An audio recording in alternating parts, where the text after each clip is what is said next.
Okay, the last module that we have within memory is forgetting and memory construction. And I talked a little bit about this, but I'll be going into more detail on all kinds of ways we can forget and how erroneous memory really is. So, we'll be covering concepts including why do we forget, forgetting certain things and not others, the different types of amnesias, and then reviewing encoding failure, retrieval failure, talking about something called interference, and then a little bit on repression, memory reconstruction, source amnesia and misinformation effects, and problems with memories of abuse.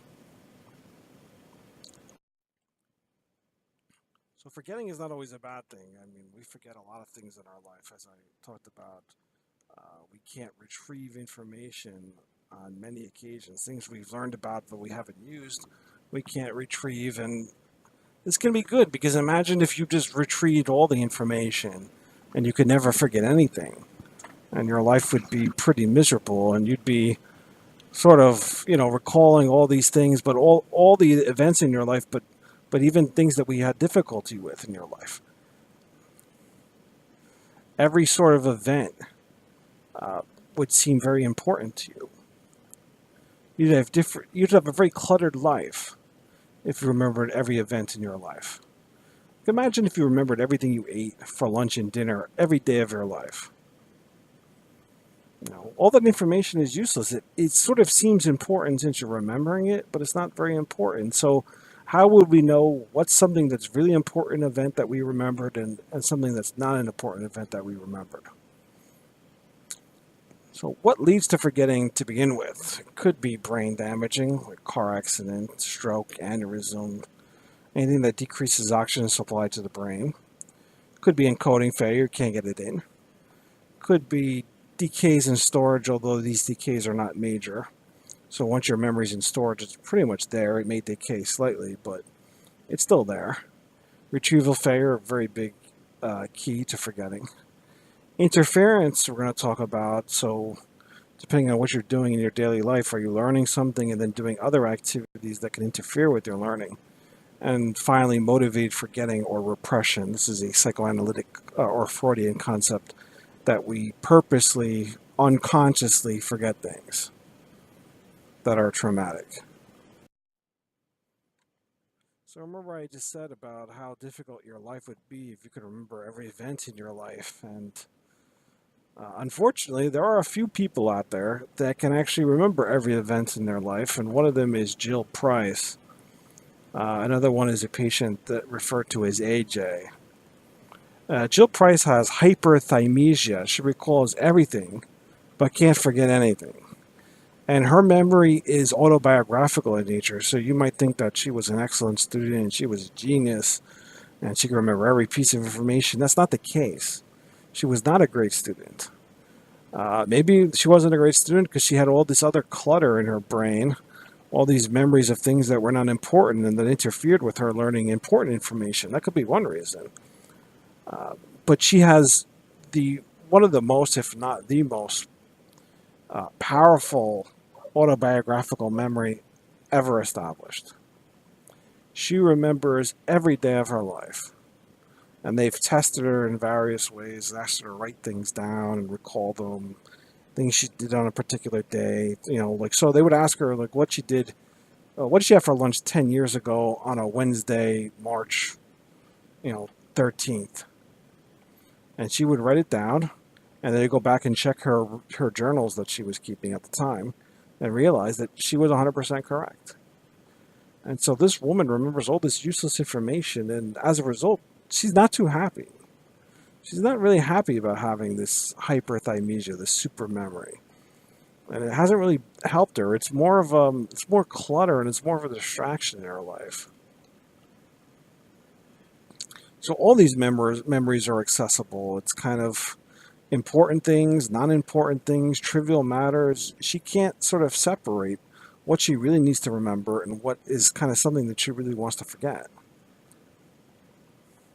And she'll be talking to someone and seeing something else, and memories of different things are popping into her head. And of course, this is very distracting to her. And this is something you would not want to live with.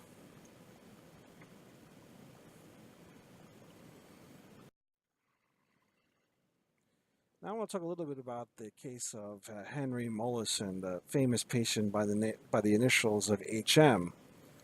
And Henry Molaison had seizures, and he had surgery in 1953. Obviously, surgery was not brain surgery in 1953 is not the state-of-the-art brain surgery that it is today. He had the hippocampus removed, which was the focus of his seizure. And that ended his seizure, so he was much better. But he realized shortly afterwards he could not form any new explicit memories or declarative memories. So he could learn new skills, procedures, locations of objects. So he had basic implicit memories that were intact, but he had no memory of anything that he was learning, any declarative memory. And at this point, they realized that the hippocampus is probably playing a role because this structure was removed during his surgery. So he retained some memories from before the surgery, but he could not form any new memories. And this condition of not being able to form new memories would later be called anterograde amnesia. And there were similar patients to him. There was a patient by the name of Jimmy, and when they showed pictures of his face, when they showed HM pictures of his face, he couldn't understand why he looked old. And the reason he couldn't understand is he could not remember anything that happened from the age of 27 onwards. He had no events or no knowledge of his life from the age of 27 when he had the hippocampus removed during the surgery to his present age. So it was very confusing what happened to him. So he recognized himself in the mirror, but he didn't understand how he got to this point when he looked so much differently the last time he looked in the mirror, or the last time he recalled looking in the mirror. So how do we study brain damage and amnesia? Let's first talk about retrograded anterograde amnesia. Retrograde amnesia refers to the inability to retrieve memories of the past. And anterograde amnesia is the inability to form future memories. And these memories that I'm talking about are explicit memories. Generally, with any case of amnesia, implicit memory is intact and explicit memory is suffering, is damaged in some way. HM and another patient by the name of Jimmy, who had hippocampus damage from surgery, they had anterograde amnesia. They could not form new memories of anything that happened after the surgery. They couldn't form new long-term declarative memories, but their retrograde, or their memories of their past before the surgery, were intact. And that's a very common pattern of amnesia with not just people that undergo brain surgery that have problems, but also in the case of car accidents and strokes. These patients had no sense that time had passed since the brain damage because they couldn't form any new memories. But they could still learn how to get to places, they can learn new skills, and they acquired classically conditioned responses, so they had intact implicit memory.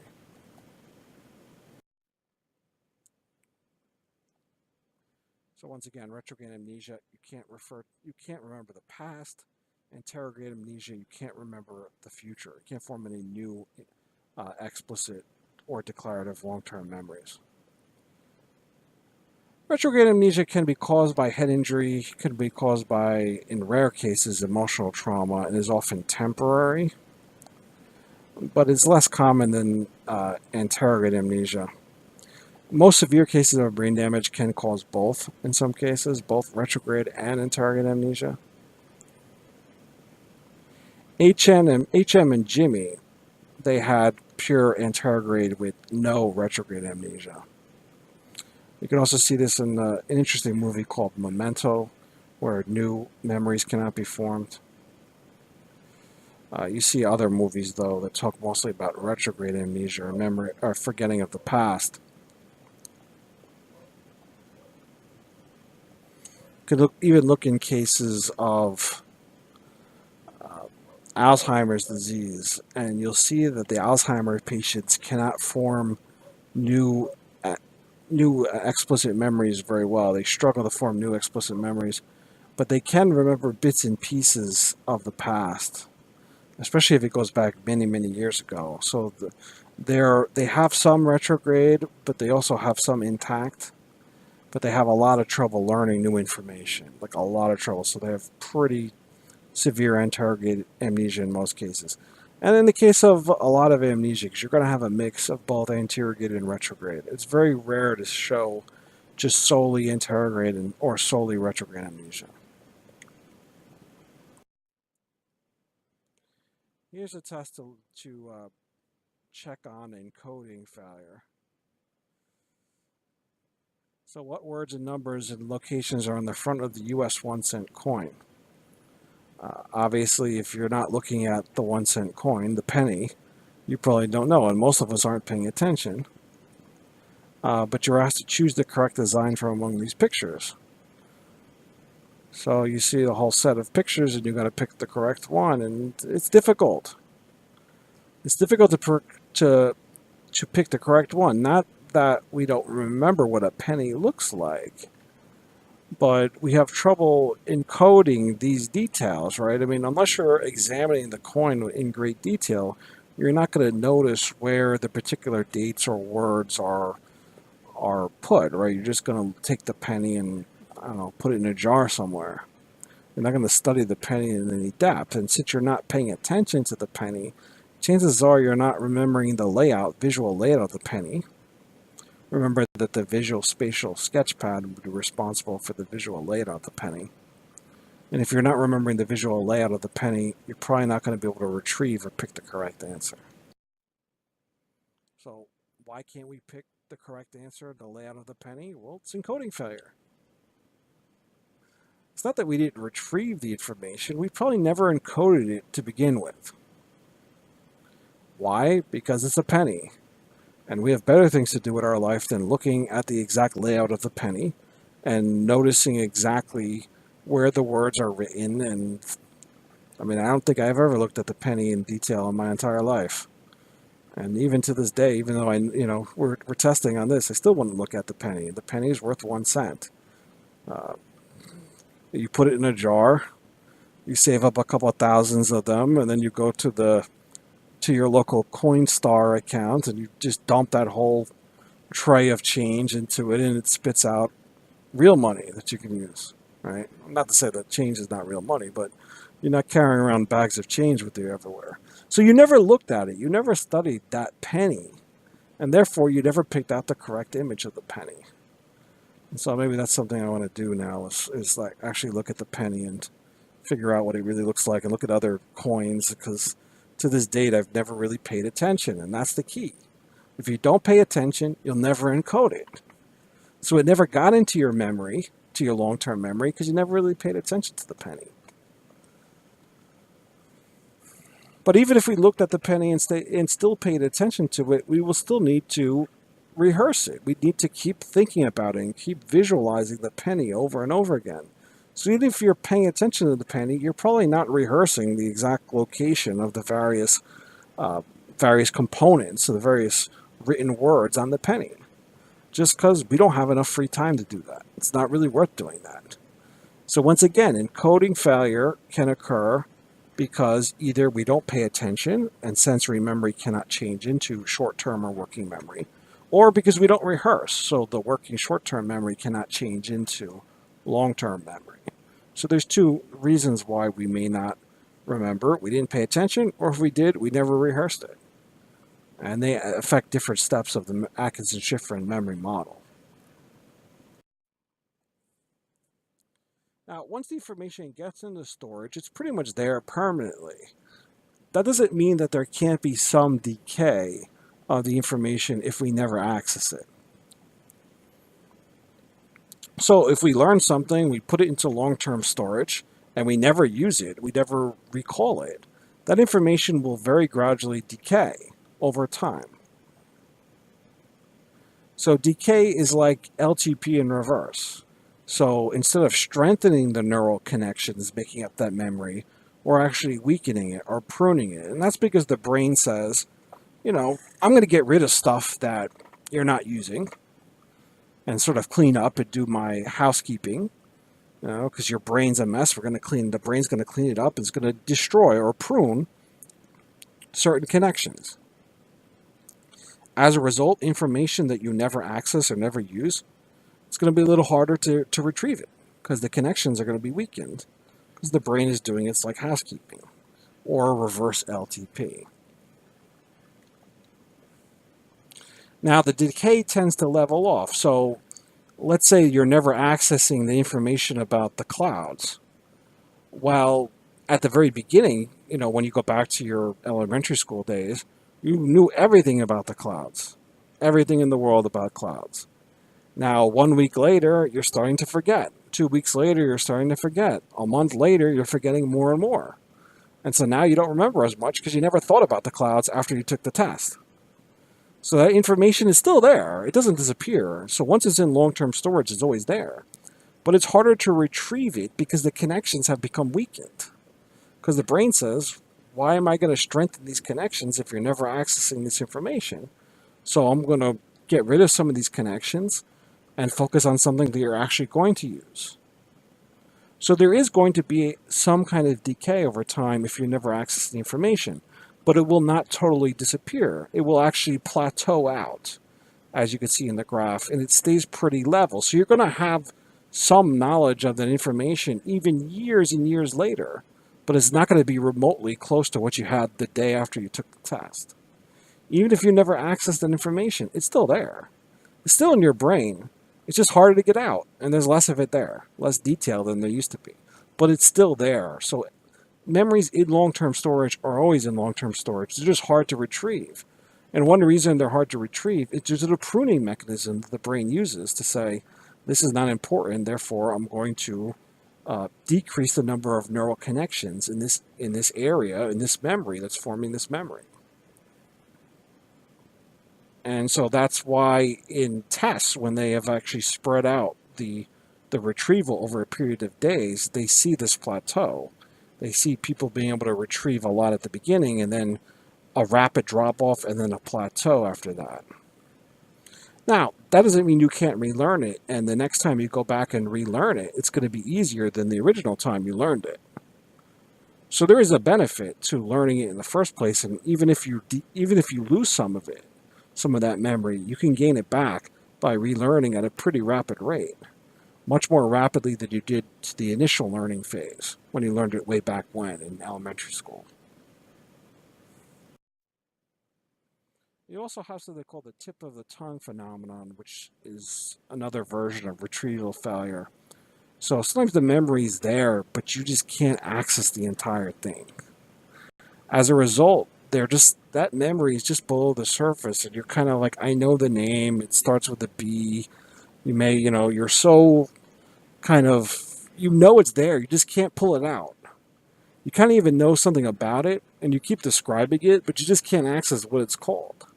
So that memory is there, you just can't pull it out, and that's that tip of the tongue phenomenon.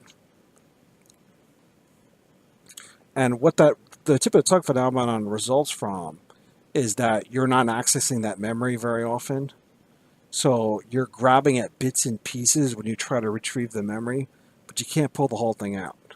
And so you're like, I know what it has to do with this person or this thing, and I can kind of picture it, but I don't know what it's called. And I think it starts with the letters B or the letter C. And, you can even remember vaguely when you were sort of the last time you were talking about it, but you can't pull it out. And it's a very frustrating experience. But that's just a form of retrieval failure. It's there, but you haven't formed enough connections to make retrieval easier for that memory. And learning in sleep plays a big role in terms of memory. And this is due to the process of interference. So retroactive interference occurs when new stimuli or learning interferes with storage of previously formed memories. So they've actually done a study where students were studying in a test or an exam, and then they went right to sleep. So they basically went in bed and they studied, and then they fell right asleep and they slept for 8 hours. And after sleeping for 8 hours, they went about their daily life until they actually took the test.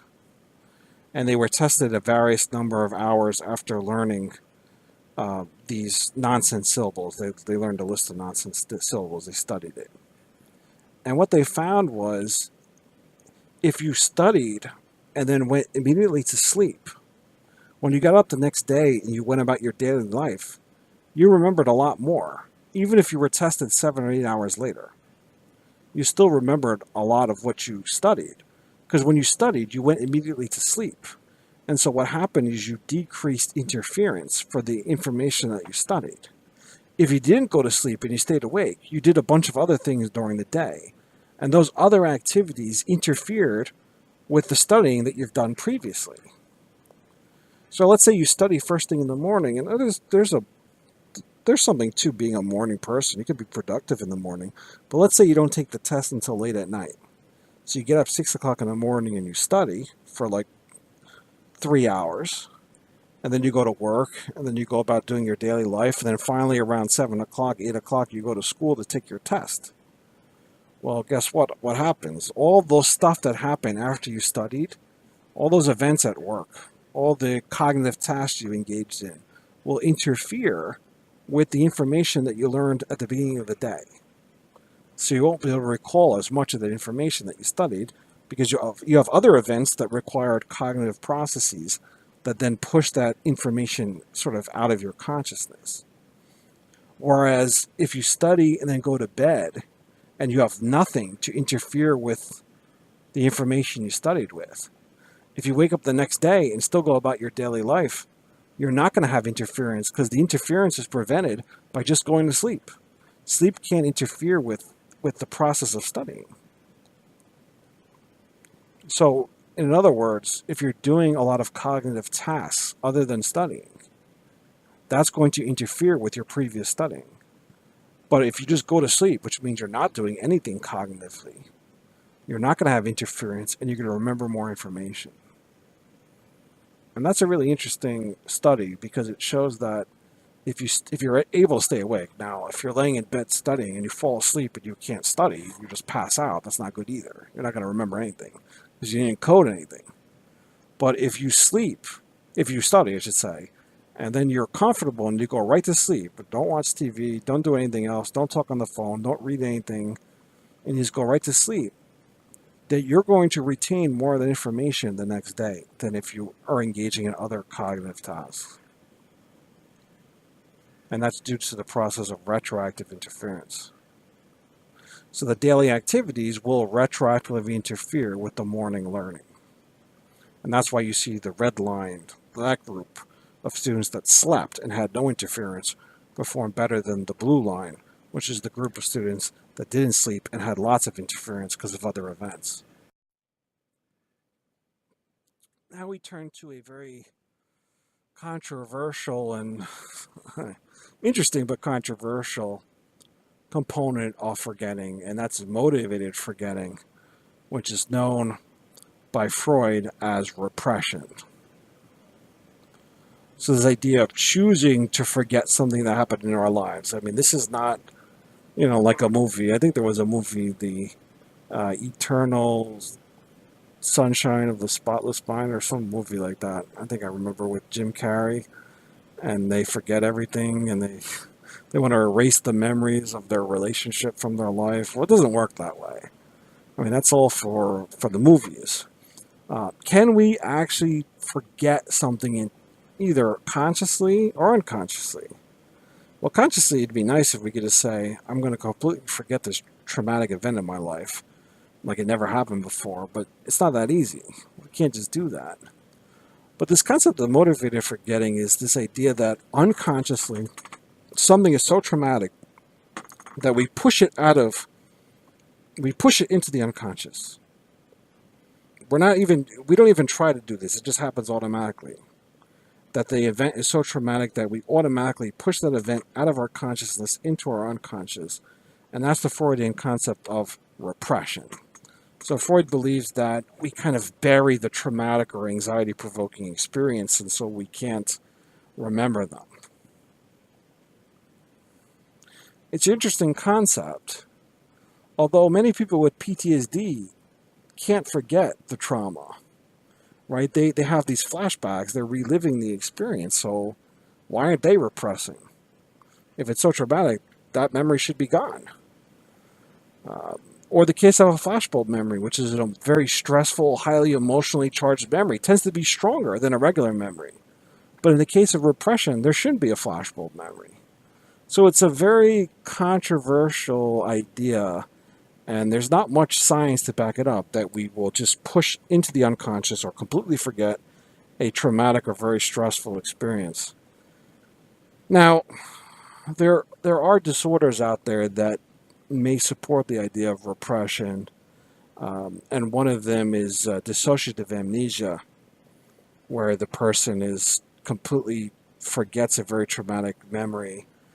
In the case of dissociative fugue, they completely forget their entire life in many cases, and they travel to a distant location and they start a new life, and they have no idea who they were and what's going on in their life. They don't even know what they do for a living, and that's a dissociative state called dissociative fugue.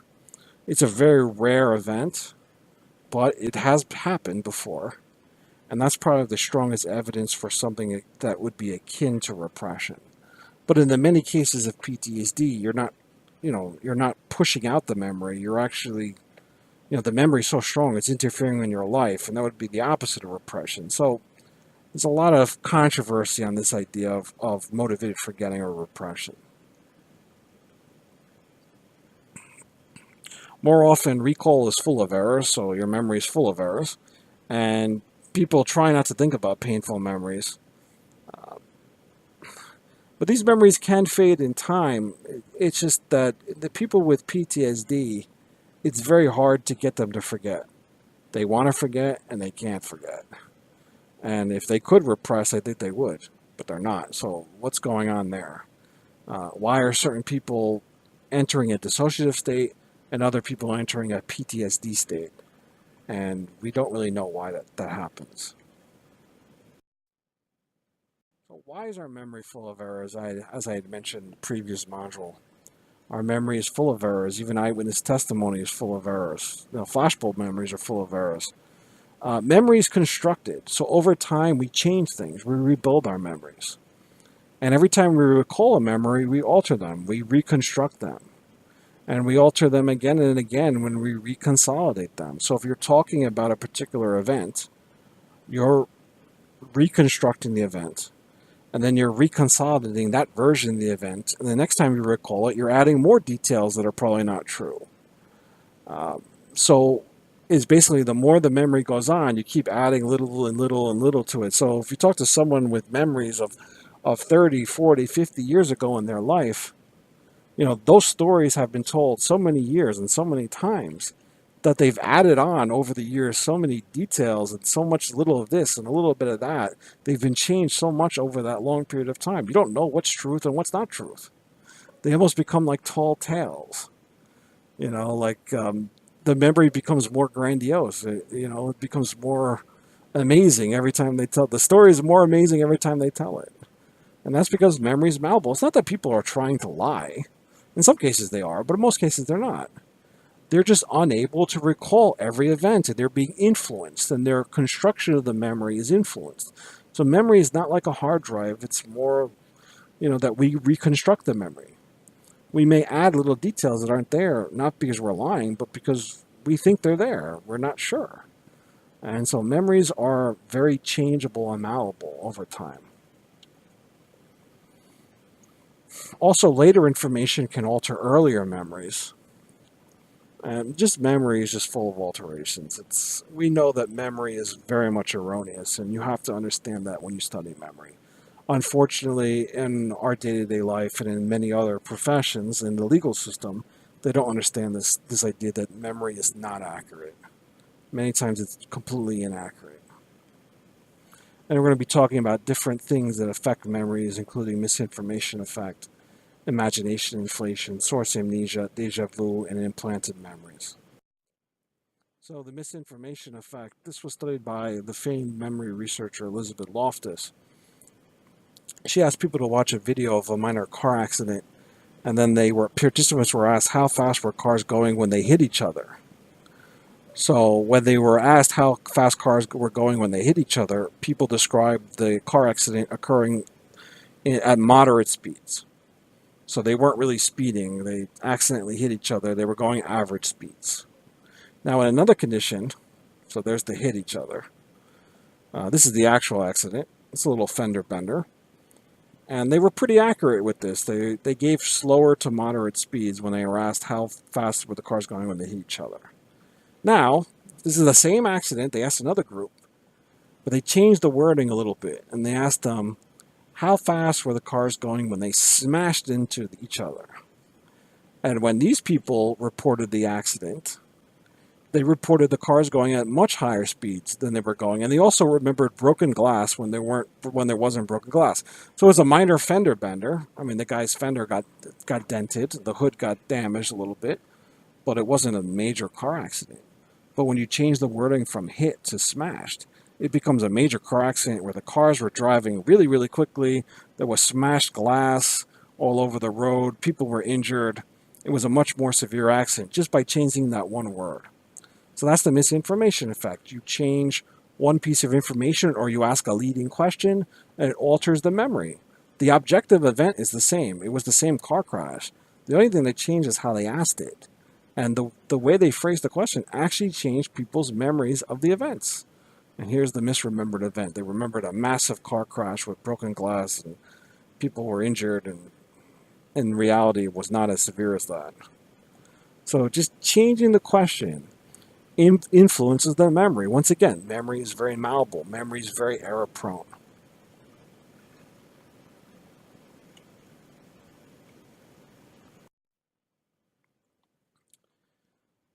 Okay, so the next topic we're going to talk about is implanted memories. And Elizabeth Loftus has done a lot of research on implanted memories as well. In one study, students were told a false story that a spoiled egg salad had made them ill in childhood. As a result, many students become even less likely to eat the egg salad sandwiches in the future. Because they actually went back and they said, "Oh, I remember when I ate that egg salad. It was horrible. I was vomiting. I felt so sick. Oh, I don't want egg salad now."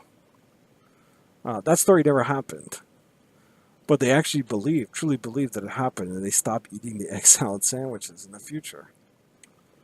Another famous implanted memory story with Elizabeth Loftus is when she asked people to provide details of an incident in childhood when they had been lost in a shopping mall. Right, so she actually contacted parents and family members and said, "Oh, I talked to your siblings and your parents about the time that you were lost in the shopping mall and how it was so hard on you and how you were running around screaming and you got the guy at the cashier in that store and they went and they made announcements for your parents and you were so relieved when your parents came to get you."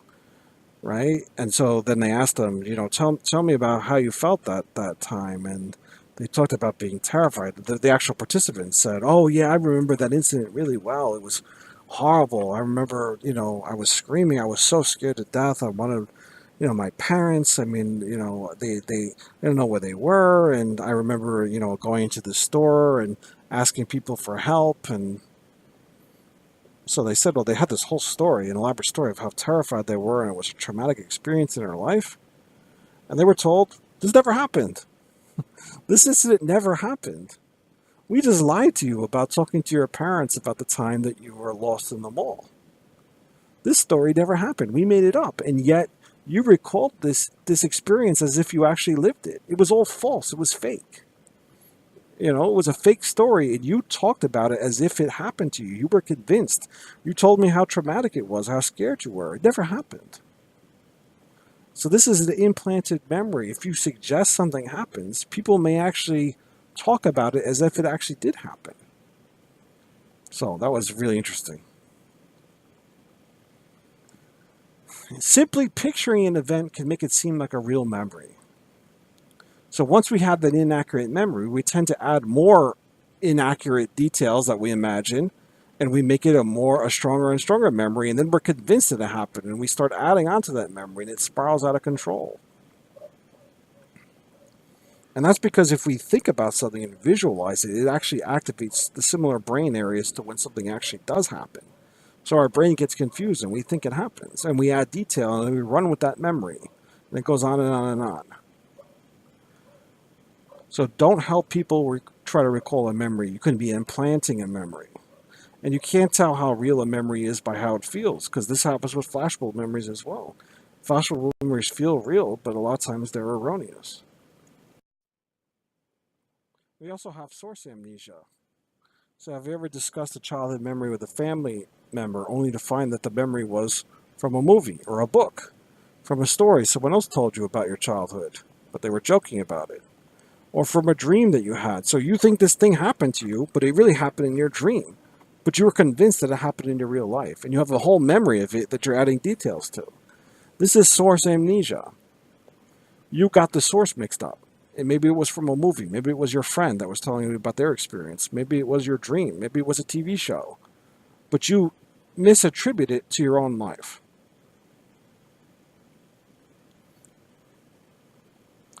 So your memory for the event may have been accurate, but you experienced source amnesia. So where is it coming from? What source is it coming from, or is it coming from your own experience? And you see this with deja vu, the feeling that you've been there before. So, have you been there before? Is this some kind of cosmic, effect of the universe? Are you getting some inside information that no one else has? Or are you having source amnesia? So you feel it's really real. I've been here before, but maybe you've been in a similar situation and you have source amnesia. You're misattributing this memory to something that happened in the past. Something similar happened in the past, and you feel like this exact same event happened to you in the past. It's a source amnesia. It's a misattribution. You can go with the idea that it's parallel universes and you're getting some leakage from a parallel universe, but there's no evidence to suggest that. I mean, that's something out of string theory, maybe. What's more likely is that it's source amnesia, that you've had a similar experience in the past and you've just misattributed it to being in the exact same situation in the past, which it was similar in some way, but it wasn't the exact same situation. It feels like you've been there before. And even young children can be made to misconstrue memories all the time. So kids have underdeveloped frontal lobes, so they're prone to implanted memories more than adults. So you can lead them on and implant memories that aren't real, and then they can come out and say, "Oh, I remember when I was a child, something bad happened," and it really didn't. It was implanted. So children were asked what happened when an animal escaped in a classroom. They had vivid memories of the escape, which had not occurred. For kids, even more than adults, imagined events are hard to differentiate from experienced events. So if you implant an event, it's very hard for children to know what's real and not what's real. They think everything is real. So when you're interviewing kids, you do not ask leading questions. You have to be non-suggestive, because if you ask a leading question, you can trigger a false memory. And this happens with sexual abuse. These are very emotional memories, but a lot of times they didn't really actually occur. If you suggest something may happen, the child may then recall that or generate the memory consistent with that suggestion, but that memory is false. That memory has been now implanted. So in one study, right after a doctor gave a child an anatomically correct doll, half the children reported genital touching when none had occurred. So some event didn't occur, this idea was implanted, and they reported it as if it actually did occur. And this pertains to past abuse. Some people recover memories that are repressed, like Freud said. Traumatic events are repressed, and now through our psychoanalytic sessions, we recover these memories. Are they real or not? Or are memories recovered under hypnosis real? Going back into your childhood. Abused memories are more likely to be false.